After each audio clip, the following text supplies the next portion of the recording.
11. The increase of his government and peace. One of the most important prophecies concerning the birth of our Lord is in Isaiah 9, 6 and 7. Christ, 8 centuries before his coming, is hailed as the, quote, Wonderful Counselor, the Mighty God, the Everlasting Father, the Prince of Peace, end quote. And it is declared that the, quote, government shall be upon his shoulder, end quote. This is the first great declaration concerning Christ and all government. The ultimate and absolute government of all things shall belong to Christ. The second great declaration is that, quote, of the increase of his government and peace there shall be no end, end quote. Christ, coming into a sinful and rebellious world to establish his dominion as Lord and Saviour, will, in the face of all enmity and warfare, increase his power, government, and peace. Next we are told exactly how this shall be done.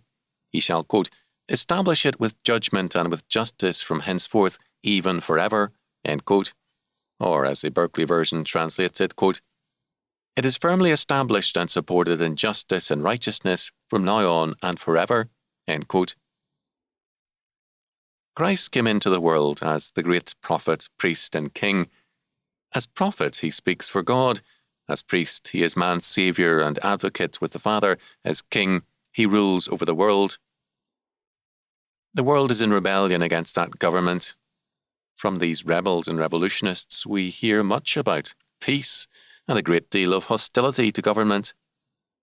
But Isaiah tied the two together.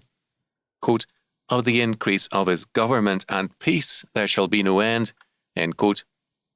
True peace, in other words, is a product of true government. When there is true law and order, then there is also true peace. Abolish law and order, and you abolish peace and create a situation of revolutionary warfare and anarchy.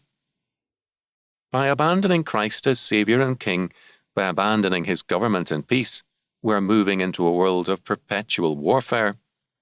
We are engaged in, quote, perpetual warfare for perpetual peace, end quote, because we are seeking it without Christ. The old hymn states it best. Joy to the world, the Lord is come, let earth receive her King. But the invitation of the song is then personal. Let every heart prepare him room. We all long for godly law and order, for his government and peace. It must begin first of all in our own hearts. Most people are waiting for their husbands, wives, children, neighbours, for all the rest of the world to be Christian, so that they can enjoy the luxury and peace of a godly world without any personal conversion.